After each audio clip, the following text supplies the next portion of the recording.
Live from downtown Detroit, home of WDIV and Click on Detroit, Local 4 News at 11 starts now. Witnesses say the driver was going over 100 miles an hour when they lost control. You're scared to stand out and water your grass because of the way they drive. One person is dead. We got the night cam on the scene. A group of parents protests a school board meeting in Oakland County, upset about the high school's leaky roof. Well, we begin with family and friends gathering tonight to remember a young mother killed in an apartment fire. That fire broke out in the middle of the night over the weekend in Waterford Township. Everyone made it out of the building safely except 23-year-old Brianna Johnson. Victor Williams is live where it happened, and Victor, her family, paying tribute to her life tonight. Yes, tribute indeed. You can tell that Brianna Johnson is truly a young woman that's going to be missed. We're told that she had a light that shined even brighter than these candles lit in her memory.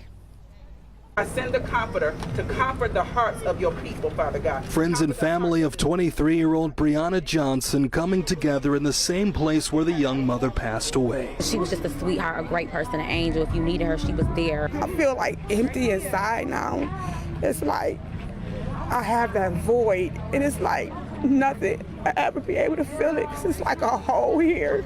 Everyone could be seen in a somber mood, but the devastation has really taken a major toll on Brianna's mother, Tammy. I feel like it'll never get better.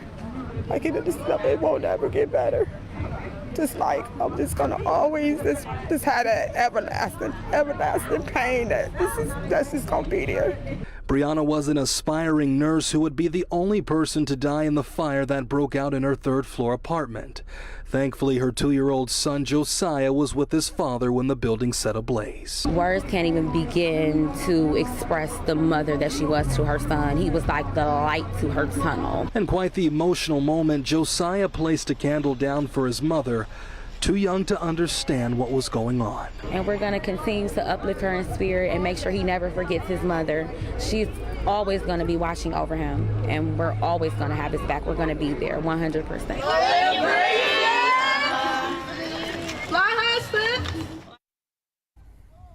And fire investigators are still trying to get to the bottom of what exactly caused the flames to spark at the apartment complex. But if you would like to help the family of this young woman, you can head over to our website, clickondetroit.com. For now, we are reporting live in Waterford Township. Victor Williams, Local 4. I'm so sorry. Okay, Victor, thanks.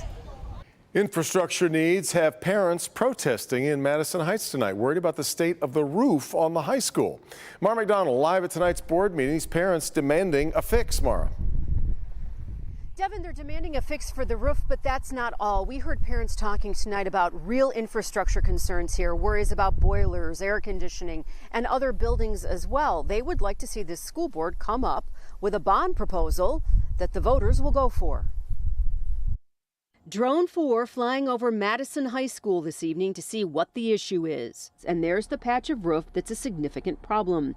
It was patched over this winter, but doesn't appear to have helped all that much. It was last entirely replaced in 1997.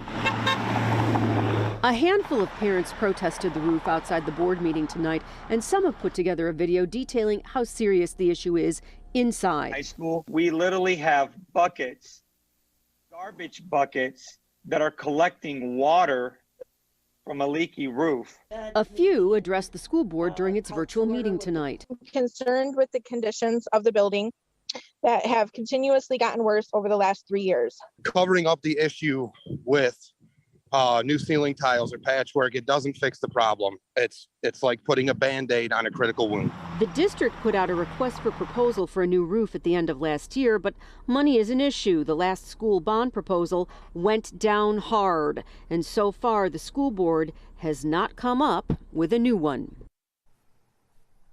Back here live, the district wants everybody to see what the high school looks like if they are interested. So this Thursday, they're having a walk-through tour of Madison High School so you parents and the community can see what the patch job has done and talk about long-term infrastructure issues. We're live in Madison Heights tonight. I'm Mara McDonald, Local 4. Okay, Mara, thank you. Well, it feels like summer has already arrived with a hot and humid start to the work week so far. And Ben, we have more storm chances tomorrow, right? plenty more, not only tomorrow, guys, but really most of this week. We're going to be repeating Monday over and over and over again. Let's take a look at the satellite picture in the radar, because the humidity was really the key piece that we were missing. We had the warmer temperatures over the weekend. Today's number's actually cooler, but once you factored in that humidity, there was plenty of fuel for these afternoon thunderstorms to pop, and pop they did. Tomorrow, again, pretty much the same thing. We start out dry. Once that heat and humidity really get going in the afternoon, that's when those thunderstorms start to pop up, and then they fade again as the sun goes down Tuesday night, and we keep repeating that pattern ad infinitum throughout the 7-day forecast. So it's like we moved to Florida. You can set your watch by the timing of the thunderstorms in the afternoon, but the heat is consistently warm, and that humidity feels like we are smack dab in the middle of summer rather than not even having started it yet. So coming up, we'll take a look at when things finally change and if it's going to get even hotter before the relief actually shows up. Kim and Devin? Okay, Ben.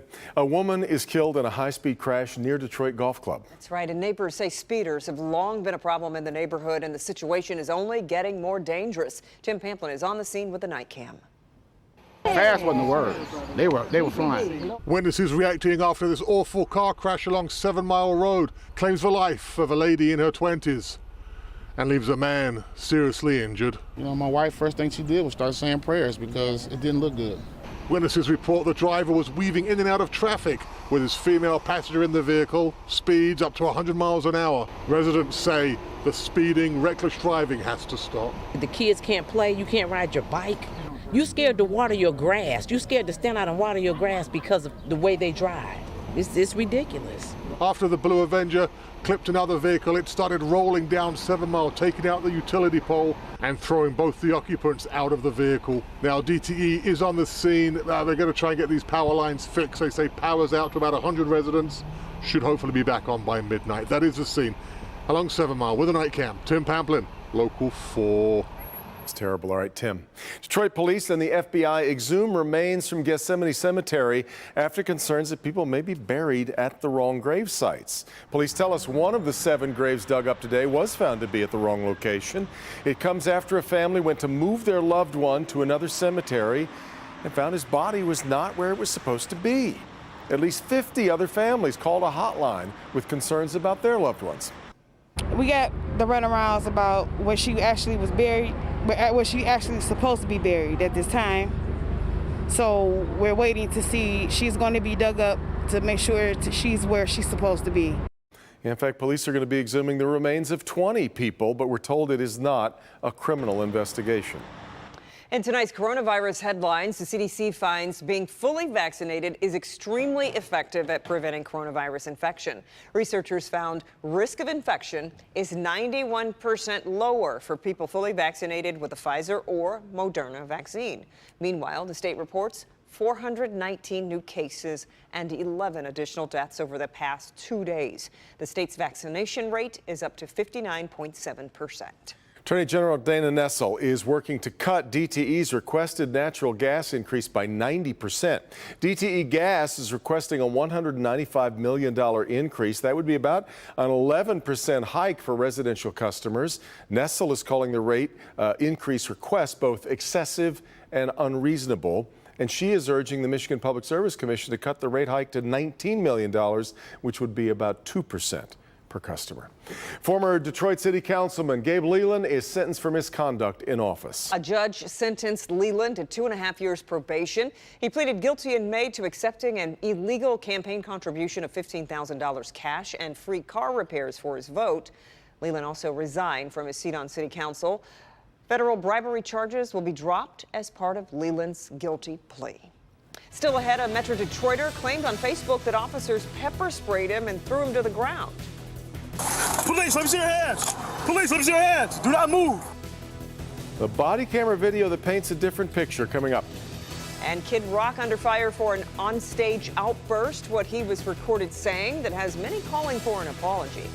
But first, popular Detroit restaurant responding to a server's firing for using the term light-skinned. Next.